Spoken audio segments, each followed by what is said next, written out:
Hey guys, it's Ryan here with Hobbies of Man once again, and today we're doing another book review. Today we're looking at Heretic Spellblade by K.D. Robertson. This guy is pretty well known. They do pretty good, stuff in the haremlit genre and in the progression type fantasy stuff. But I had never read anything by them, and a while back, I think I had seen that most of these books were for like $1 each, or maybe $2, as one of the books was publishing, right? A lot of creators do this where whenever they publish a new book in a series, they put all of the previous ones on sale. And I guess it was one of those things. Atheon Books does that with most of their series, or they get their authors to do it with most of their series most of the time. And it's quite good. Although I'm pretty sure K.D. Robertson is a self-published author. And the demographic of this is adult, obviously, because it is a haremlit genre, it is a haremlit book, right? And so other genres besides haremlit are kind of like a time travel / redo kind of story. It's not isekai per se, but it does have kind of a lot of similarities to that, right? There is a meeting with a goddess character of some sort, and then a deal is struck with her, and then he gets sent back in time, right? And it is a progression fantasy type story. I would say that maybe it has elements of like game lit, but it is not a lit RPG. There is no video game setup in this, and the game lit aspects are not really like clear. So I guess maybe it is just purely progression fantasy. It's more similar to something like a cultivation type story than it is anything else. And I guess you could also call it kind of like an army building game, or something like a real-time strategy type game, if you were to give it a game-lit type of story, right? Or if you were to call it a game-lit book, right? But it doesn't really focus on anything like that. And in terms of adaptation, it does not have one. I think this would be a great anime, but of course, Western self-published books are very unlikely to ever get the recognition necessary to make something like that viable. But I think it'd be really, really cool, right? And there has been some progress in that vein, right? Vault Comics has recently partnered with Atheon to start developing light novel versions of their progression fantasy books and comic books for those same books, right? So if that works out, if that works really, really nicely for Vault, we might see other creators or other companies doing this. And if that happens, we might develop this pipeline of industry, right? Especially if something like the Cradle animation works out, right? So we'll see if that happens, but it's very unlikely. I would really like an anime of this series. I think it'd work really, really nicely, although it would have to be an adult animation to, take into account the sexual aspects of the story. So yeah, ratings-wise, it's a 4.5 out of 5 for me. I think it's nearly perfect. It's really, really enjoyable, but there are some slight issues here and there, predominantly doing with some of the issues that the character faces, like there's moral dilemmas and the way that he deals with them. And then the writing of like the fan service aspect of it, right? The sexual nature or the smut of it is not written in a way that I find enjoyable or particularly well done. And so that does drop the enjoyment of the series quite a bit because, you're selling me a haremlit novel, you might want to make sure that the smut is enjoyable, right? So it is what it is. So premise-wise, we have this character who is called a Bastion, which is basically a fortress leader, and he has a cultivation kind of leveling system associated with this building that he connects with, right? And his name is Nathan, and he is the last line of defense against a demon invasion from another world, right? And the thing is that he gets beat, and then a demon goddess or woman or general, whatever you want to call her, shows up. I think she's supposed to be a succubus, but that's not really told to us. And she offers him an opportunity to do a redo. And that's why he's a heretic, because he partners with a demon, which is supposed to be his enemy, right? And he takes this opportunity, and we see his second go-around of his life.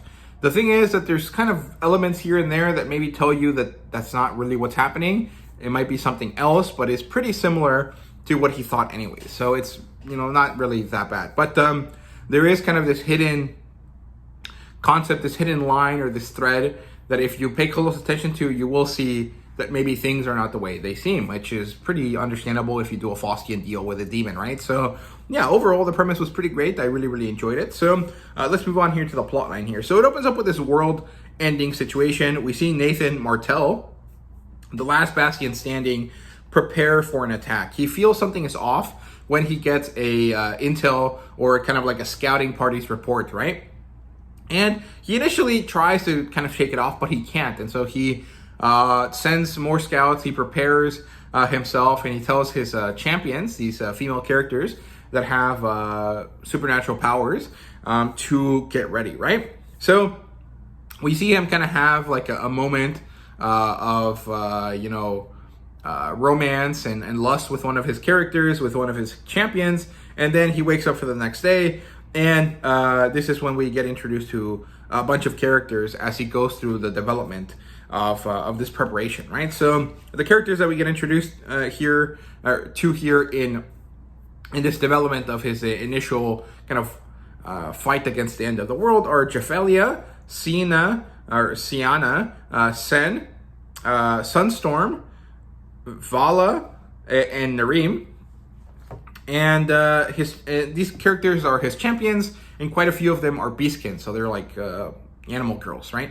Like cat girls, and there's a unicorn girl, and I think one of them is like a nine-tailed fox girl. So very basic, anime goddess, cat girl, half human, half animal type girls, right? So he does all of this stuff to get us introduced to these characters. He arrives at his command center, and he sends out the captain of the guard, whose name is Murdas, to scout again because he thinks that there's something wrong and he wants to double check, right? When they come back, he gets his analysts to recalibrate their instruments, and Nathan believes he is going to face a messenger, which is the highest level of demons that they've ever faced. They're basically demon generals, and the readings happen to be too low. And so this is when he verifies, when he knows that that is the case, because everything feels normal, but there's kind of like a thrum of magic in the air. There's something off. And so he tells his people to get ready for an assault. And as this is happening, and he gets another report telling him that everything is normal, things go to shit, right? And so he develops a very quick strategy. He has his champions, and he has over 100 of them, since he's basically the last person alive that can control them or can join his powers with them to an extent. He organizes them into, different kind of levels, right? So he has a normal army. He can summon creatures that are kind of like metal guardians, right? Metal men to fight. And he has his 3 different groupings of champions. So there's tier 1, which are the lowest level champions, tier 2, and then tier 3. And most of his favorite characters, or most of his favorite champions, the ones that are major characters here, tend to be in that 3rd tier kind of level, right? And so he sets them up as a last line of defense, and he makes everyone else be in charge, right? And then the demon army finally arrives. They are very overwhelming, and they start destroying his champions. They start killing them. And he sends his strongest champions to the front to try to minimize this, but the defenses are not strong enough. He accesses his binding stone to try to shore up his defenses, but the messenger rocks him and rocks him and rocks him again by shooting very powerful magic at his defensive shield, right? And so every time they do this, the draining of his magic happens at a very accelerated rate. And so as he's trying to do this, he realizes that all his champions are dying, and that his magic is draining, and suddenly the messenger appears, and her name is Kadria, and she finds Nathan interesting because she realizes that he set up all of the binding stones, the things that give him power, to explode if he dies. And this is kind of like a final desperate attempt at destroying the messenger, right? Of destroying the demons. And Kadria finds this interesting because she's never seen a human manage to create that sort of action or that sort of programming into the binding stones, right? And she decides to talk to him, and she gives him this opportunity to go back in time via reincarnating into the body of a different character and giving him a second chance, right? She doesn't really give him an opportunity to really think about it. He goes along with it pretty easily, but and it doesn't initially seem like there's going to be an issue, right? But clearly there is a catch. It's just that Nathan is kind of too distressed to really notice it. And also, the opportunity is great because it could change the way in which life goes for him and for the world, right? Because at this point, there is nothing left. Like, he is basically the last person alive at this point.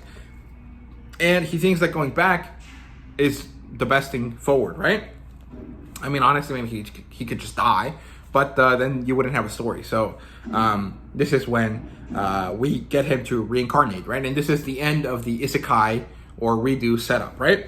And so then the story progresses more naturally at this point. So he wakes up 10 years earlier in a different body that actually still looks like him, but it is it's just been like basically transmigrated to a different region of the world.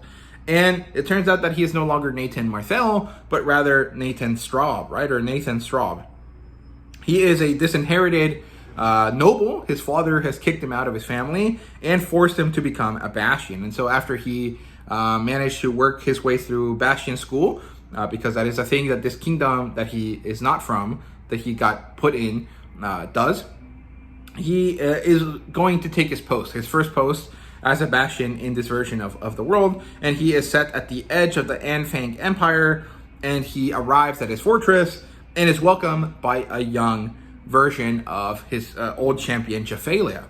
She is a cat girl, I think, if I remember correctly, and she has a very different personality from what he's used to, right? He's used to an older, more mature, and guarded female character, and what he gets with Jephalia in this version is a very young, naive, and very open young woman. And so he finds her incredibly adorable, right, from his perspective, right, because he, she is still an adult, but she's now younger than him instead of the same age or older. And she has a very different outlook in her life. And so he finds it really endearing to see this version of her that he didn't know existed. But at the same time, he feels a bit of heartache at the fact that his version, his girl, like his girlfriend or whatever you want to call it, the person that he had attachment to no longer exists, right? Or maybe she will eventually, but she isn't there yet, right? And he immediately promotes her to champion, which is more or less a just kind of like a designation at this point, because she is a champion trainee. Now that she has a Bastion, she is a full champion, but she doesn't have any of the enhancements that come with it yet. So they will eventually get around to working on that, but not right now. So they tour the fortress together. Nathan claims the Binding Stone, which means that he becomes the owner of this fortress.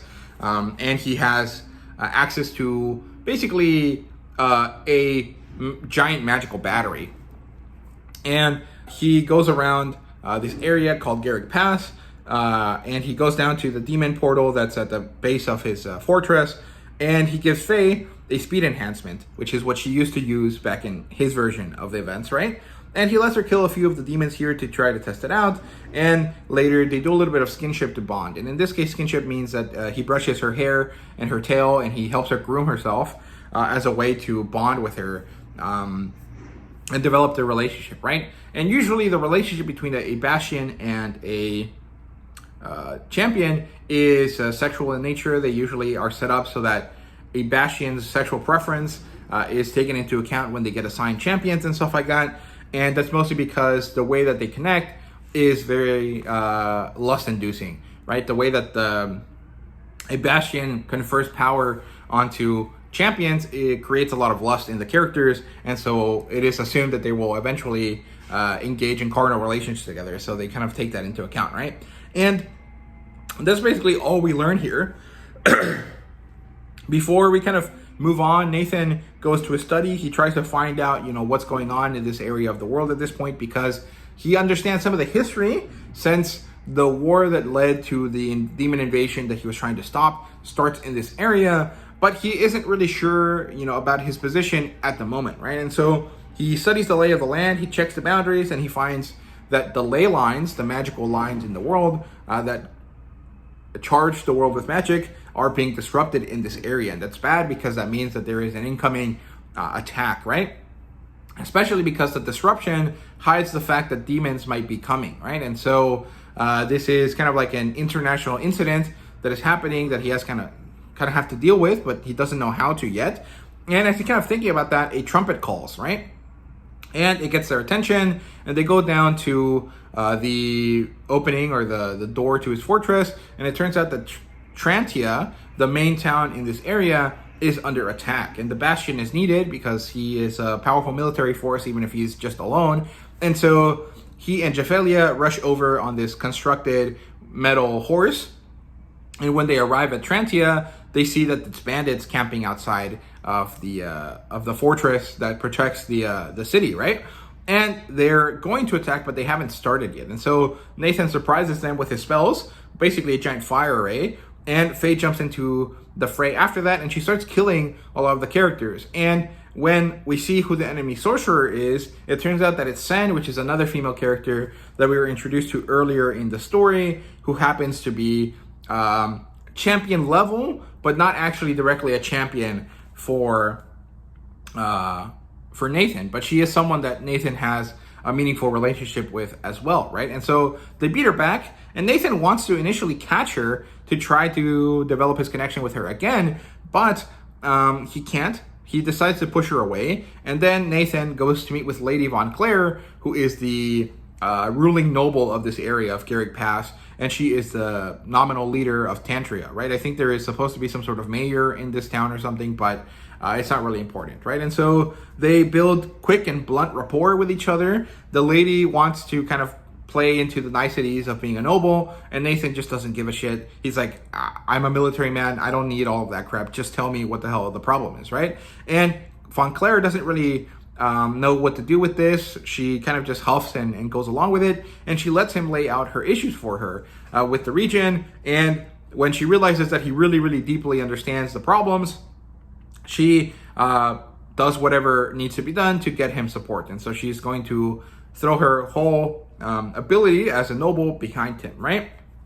And so he returns to his fortress, and suddenly he finds that in his office there is a massive black door. He goes into it, and it turns out that Kadria is there, and she awaited for him, and she tells him that she can keep him here with her, and she kind of wants to enjoy his cardinal abilities, or she can go and help him with getting his girls back faster. And this is where the moral dilemmas and the ethical issues kind of show up. Broadly speaking, I'm not too bothered by them because,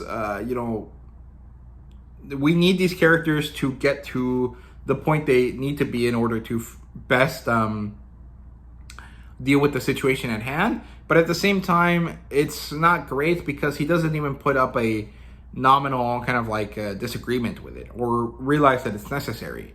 And so it's kind of annoying when this character is supposed to be very moralistic and very against demons, and then he kind of does these things that are amoral, right? So I'll get to it when it happens more quickly, but basically the way that Kadria would help him is by whammying the female characters with all of the emotional baggage or value that they associate with Nathan without really giving them their memories. And so she doesn't really help them gain back their memories. She only forces them to become infatuated with Nathan to make it easier for him to connect with them, right? So it's not really the same. There's kind of an element of dubious consent there that is kind of shitty because he doesn't really notice it or deal with it properly, right? So yeah, Kadria sucks Nathan's dick, and then she moves on after that, right? And so 2 weeks later, we see that Kuda, who is a wolfkin guy that works for Lady Von Claire, shows up with a bunch of support staff, and then they set out to meet Vera Nair, who is a female character that Nathan has no affiliation with, but he knew historically. He knows that she was a great defender of her nation, of the Anfang Empire, at the beginning of the war with the demons, right? And she had died. And so it turns out that she's a local sorceress, and there's an initial antagonism that Vera feels against Nathan. It's kind of unclear why, but she tells him about a Karn, or a cairn, which is kind of like a binding stone, but it's not really the same. It's actually more of a approximation of a binding stone that is created by sorcerers in order for them to develop a battery for their magic power, because sorcerers can only use their magic until they deplete their mana resources, and then they need to recharge, right? But if they're tied to a Karn, they basically have double or triple, maybe 10 times as much magic as they would otherwise. And so it's always important for sorcerers to have a seat of power, a Karn to connect with, right?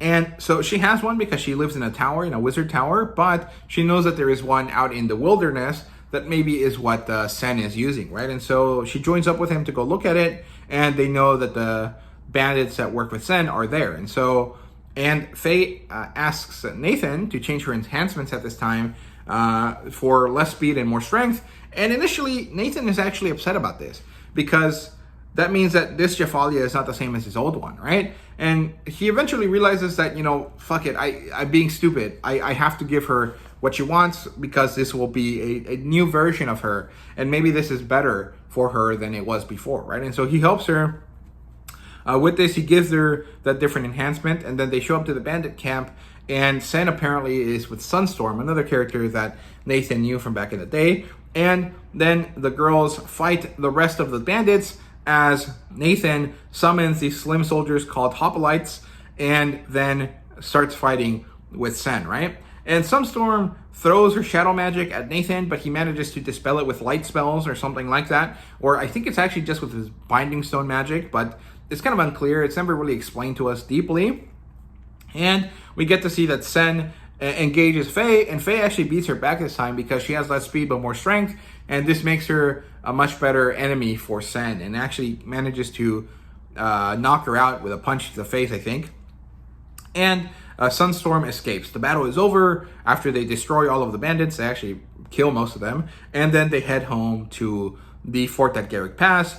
And Nathan goes to interrogate Sen. He surprises her by knowing all of the information about her.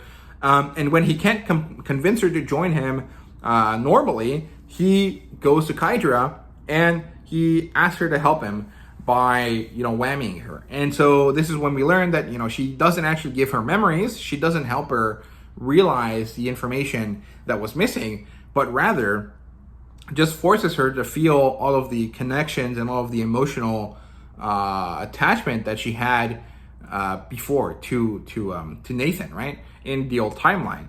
And so this is very concerning. There's a lot of implications about this that are not good, right? It's basically like a love potion or some sort of like drug to force her to feel something that she doesn't, right? And this is concerning, but ultimately Nathan doesn't really think about it too much. I mean, he has this kind of like moment of discomfort about it, but then he immediately just kind of moves on from it. And that's kind of the issue I have here.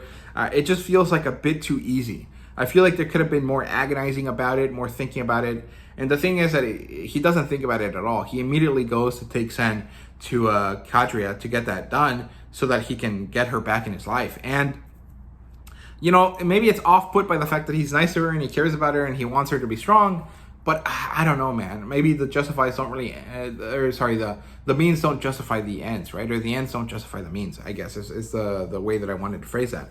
And so we get this quick shift in Sen, and then Kadria asks for payment, which is, in this case, having sex with Nathan. He happily pays it, and then she whammies him with her magic and forces him to have, like, basically insane recovery. She ups his stamina a lot, and this basically just makes it so that he can deal with all of the female characters that he's gonna gather around him, and also to distract him. So it's kind of funny, but it's kind of ridiculous. This really feels very unnecessarily pornographic in a way, which is kind of odd thinking about, you know, the fact that this is a smut type story, right? So it is what it is. And then it turns out that Nathan realizes that no one remembers or notices Kadria at all, even when they meet her. And so this is kind of interesting because it allows him to use Kadria in ways that he might have not done so before. He doesn't do that in this book, but you know, it opens the possibility, and I think that's interesting. So the girls start getting along with each other, although Faye and Sen do experience some level of jealousy towards each other in some ways. It is mostly a pretty benign you know, kind of interaction because Sen also gets some of the emotions that she feels for some of the other characters, right? So it's pretty cool. But it's just kind of, it opens a lot of questions that maybe don't need to be there, right? So it is what it is. It turns out that on the other side of the pass, there's this other fort called Fort Talbrum, And Sunstorm meets with another character called Seraph there. And she reports her loss. And then Seraph calls Theus, a evil character, to accelerate her plans. And it turns out that Seraph basically has hands-off leaders. She can do whatever she wants as long as she completes her objectives that they give her, right? And so she does whatever she wants. She prepares. And then later, we see Anna, Lady Von Claire, show up with this character called Leopold Theorem. And Leopold Theorem is the best bastion, the oldest bastion in the Anfang Empire. And so he also has a lot of political sway because he's friendly with the Emperor. And this is interesting because it means that him coming here is important for a variety of reasons. One, it means that Nathan gets to meet the oldest bastion and hopefully get some good stuff out of it, like gems and advice and maybe cooperation from him. It also means that the socio-political issue that is coming up out of this battle between the two countries at their border is important, and it really kind of cements some information for Nathan that he thought about before, right? And he also brings with him Kaina, or Sina, who is the unicorn lady that we met earlier in the book. And this is a very different version of herself. She's a lot shyer and kind of skittish because she is a unicorn, and apparently that means that they're like that. But also because she's new and young, and she doesn't really understand what's going on too well. She's very educated, but she doesn't have the experience necessary to feel prepared, if that makes sense. And again, Nathan manages to establish quick and meaningful rapport with Leopold, and it turns out that Leopold is more of a politician than a straight-up military man, and that's mildly concerning to Nathan, but also doesn't really make too much of a difference, right? They lay out their situation. It turns out that wars are coming. There's two, one on one edge of the empire and the other one here, and so he needs Nathan to prepare, and he can't actually provide Nathan with a lot of support, like military support, because it's tied up elsewhere, right, in the other side of the country. And so what he does instead is gift Nathan a collection of gems. And then they go down to the portal to see what's up, and Nathan explains that the portal is cascading, which means that it's open constantly, but it is not actually pushing anything out. And so this is concerning because this isn't how these portals should behave. And they move on from that. So in a different kind of situation, we see Nathan and Sen summoning Ifrit, which is a fire demon, and he manages to convince it to join Sen again, because Sen in the previous timeline had been contracted to Ifrit in some way, and through that she managed to gain immense fire abilities with her magic, right? And so the thing is that in that case, she had been contracted to Ifrit against her choice, and that had made her kind of a very meek individual. This Sen doesn't have that issue because she's contracting to Ifrit of her own free will, and so their connection is a much more honest and cooperative connection. And so her joining with him goes very smoothly, and it's pretty fun. I enjoy the interactions that Nathan has with Ifrit, and they talk about her abilities and how she compares to champions. With her inclusion of Ifrit's power, she stands against a level 1 champion pretty easily, depending on the champion, right? Mostly because she's a spellcaster and she's a Spellblade, but her abilities with the sword aren't that high. Her matchup is really what's important. The context in which she finds herself fighting is more important than her abilities per se. And so she has to avoid fighting against certain groups of characters, right? So it doesn't really come up that much, but it is important to know these things about these characters, right? A few days later, we see the gemming ceremony, and we get an explanation of the gem abilities. Basically, they all have different kind of things they do, right? So sapphires give you magical abilities, onyxes give you shadow abilities, diamonds give you general power abilities. There's a few other ones I can't remember. And so out of the 3 or 4 that Nathan gets, Faye chooses a sapphire, which is different from what she chose before. And she gets magic like foxfire out of it, basically. And Nathan figures out that Faye really wants to lay with him, but she won't do it until she proves herself properly. And so this happens because the gemming ceremony is a bit of a medical operation where he uses his magic to cut a hole into her her chest and insert the gem and then fuse it to her body, right? And it also requires a mental connection. He kind of reads her mind throughout the process to help her really establish what she wants out of the gem and her abilities, right? And this locks her into a speedy but powerful character, and it grants her the magical ability, right? This is when they read each other's minds and they understand how they're going to eventually get together, right? But she doesn't learn anything about his past. So that's kind of protected in some way, right? Then the portal goes crazy and an invasion is coming, and they do really quick prep.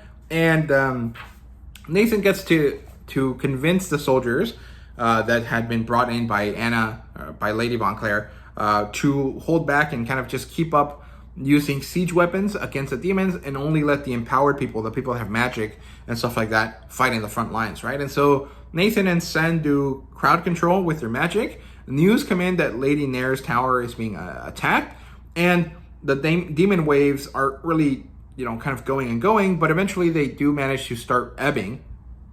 And this is when Nathan calls for a push. He gets Sen to use a fire tornado, which clears the way for Nathan, and then he turns a portal to the demonic world into a gateway to Vera's tower. And so they manage to drop in at this point, save her, and kind of get her to come back with them to Nathan's fortress.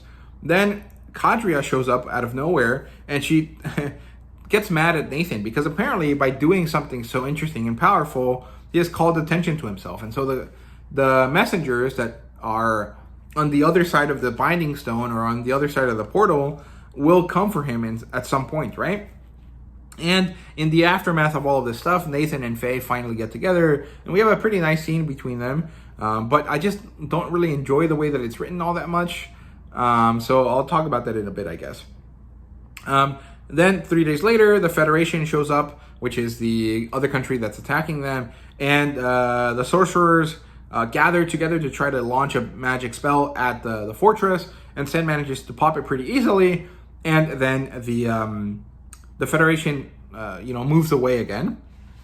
2 days later, Sunstorm sneaks in, expecting to get Sen to betray Nathan, but doesn't, and this actually makes Sunstorm really sad because Sunstorm and Sen had a sapphic romance going on, and it seems like it mattered more to Sunstorm than it did to Sen, and because Sen has all of these crazy feelings attached to Nathan, she won't attack him, right?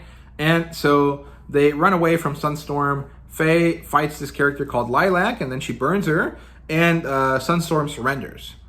So at this point, Nathan does the same thing he did with Sen. He gets her to give him information. She kind of goes along with it after the teams get some healing, and then he takes her to Kadria, and she makes some odd comments that really explain that, this may be not what Kadria promised Nathan, but it's very unclear, right? And so she gets whammied. Sunstorm gets all of her emotions attached to Nathan, and then they have sex. And then the next day, they go down to the map room and discuss their next move, right? As this is happening, we see that Seraph and her bosses are also doing the same thing. And even though Seraph clearly, deeply thinks that they're not going to win, her bosses don't care because they're not there and because they have made promises to other people in the Federation, and they're basically pressured into it, right? And so they force Seraph to continue her attacks, and she knows that this will not succeed at all, but she has to do it anyways, otherwise they'll cut her off or they'll attack her as well, right? So this kind of sets up the ending of the story here quite quickly. Leopold arrives back to Nathan's fortress. The Empire is at war with this other place called Trophom, and no reinforcements will come. But Leopold himself is there, so he'll help because he is a one-man army the same way Nathan is. And so the girls that are there train together, discuss the coming battles, and then Nathan has a midnight meeting with Anna, and it turns out that he learns that Vera was flunked out of Bastion training, and that's why she has such an anger about her, and why she was initially antagonistic to Nathan. This also sets up the fact that she is not what Nathan thought of her based on his understanding of history, right? And so the next day, the army is levied, and they head off to Vera's tower. And Nathan changes the plan kind of last second. He goes with Vera to her tower where they have to kind of claim it back for her, right? So she can get her powers back. And as they're getting through there, and they get into the tower, he calls Vera out. It turns out that she was a traitor. She was working with the Federation in order to get the ley lines disrupted. And this is all because they were going to offer her the chance to be a Bastion, which is kind of something she really wanted. And when she kind of realized what was going to happen, she kind of changed her mind. And with Nathan being so nice to her and giving her so much information, he kind of got her back onto the right side. And then the battle is quite quickly over at this point. And so they win the tower back. They get more army, soldiers ready. And then they levy some more armies, some more soldiers from the Beastkin villages around the area. And 3 days later, they advance on Fort Tobram, and they camp there for a day. They start the siege the next day, and Seraph doesn't show up. But from her perspective, she knows that she's gonna die, that there is no going back for her, that she has hit the end of her life, right? And so when the gate falls and the fort is taken, she finally decides to fight to hopefully get a valuable, meaningful kind of death for herself. And as she's doing this, she uses her jade powers, which actually allow her to self-regenerate. So she kind of has and kind of like an X-Men mutant gene that allows her to regenerate like Wolverine or something. And she also has kind of like a Cersei power from the Eternals, where she can kind of transfigure kind of like non-living stuff away. And as she's doing this and she's attacking everyone, she can't beat Leopold because his own magic is stronger than hers, but she can easily deal with all of the girls, right? Since they're all kind of low-level champions. And what ends up happening is that Leopold continuously fights her, and she fights all of the other characters, but he can't land a killing blow because she regenerates. But she also manages to just destroy the clothes of all of the female characters. So this is a very anime kind of moment. And as this is happening, we see Nathan takes the binding stone at the fort, which should be something that he shouldn't be able to do, but because he's from the future and he knows more information that he lets on, he is able to unlock the binding stone and then take it for himself. And so now he has two, which is very valuable. It makes him maybe not twice as strong, but significantly stronger than before. And when he does this, he gains so much power that he can easily overcome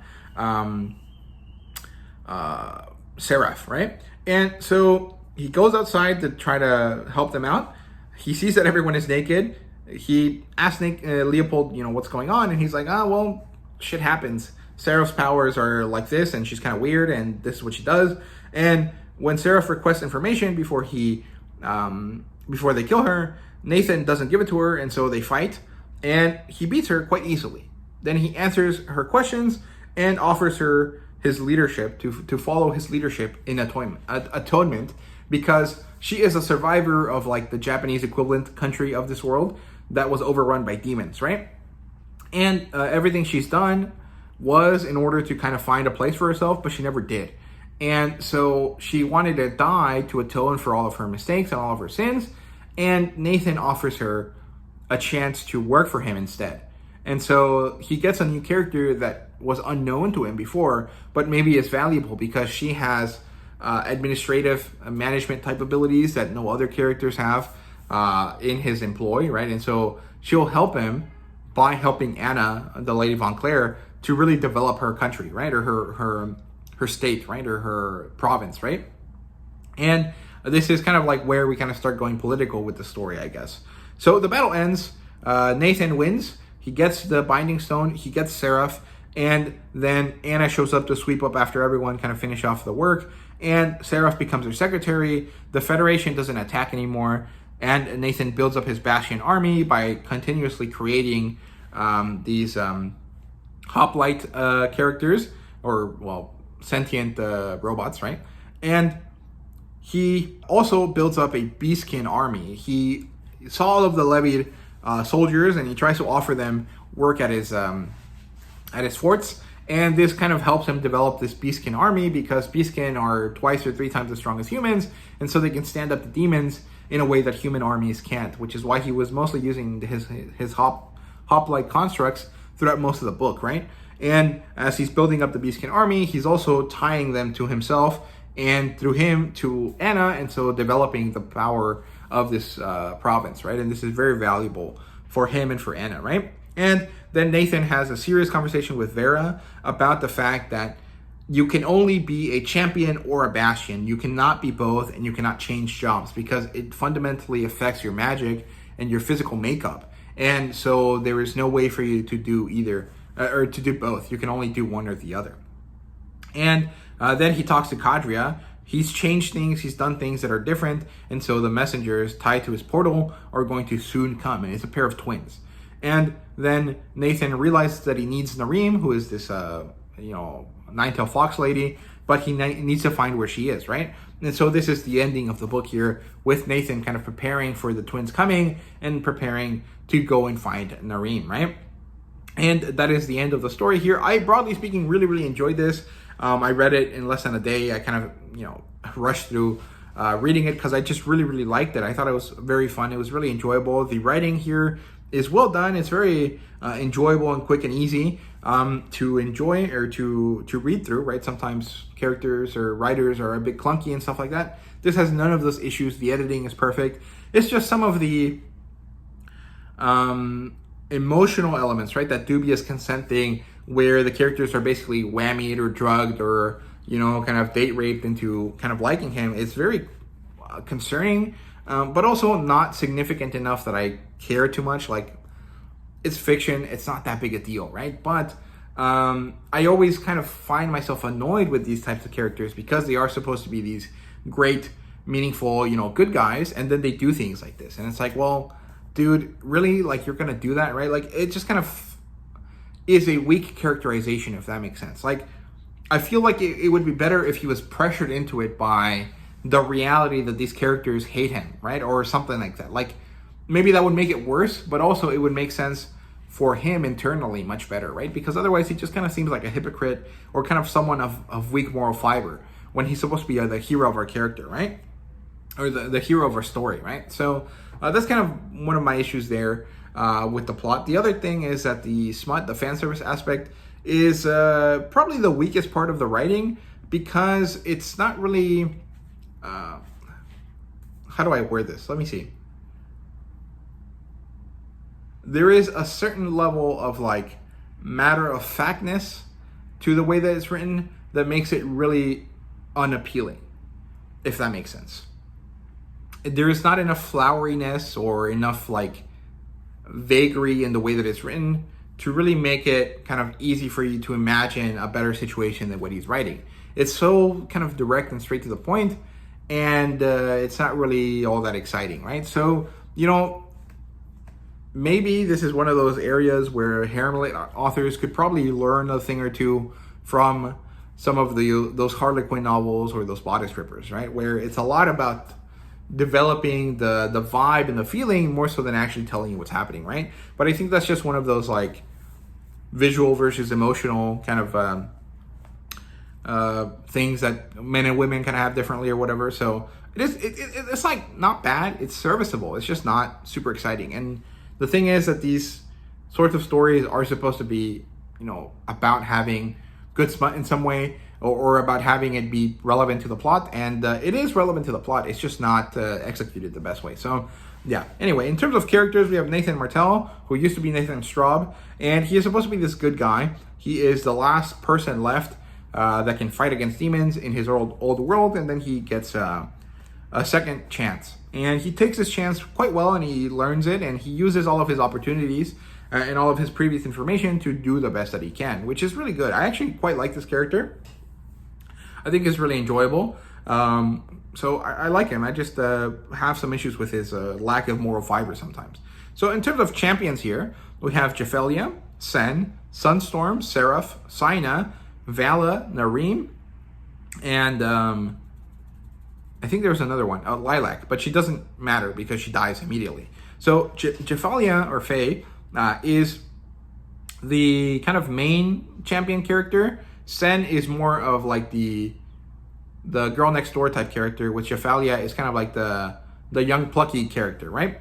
And Sunstorm is kind of like the tsundere, and Seraph is kind of like the mature kind of character, right? With Saina being kind of closer to Jephalia, but also kind of being more of a like a really lovey-dovey type character. So yeah, and then Vala is kind of like another type of tsundere, but she's more of a will they, won't they kind of character.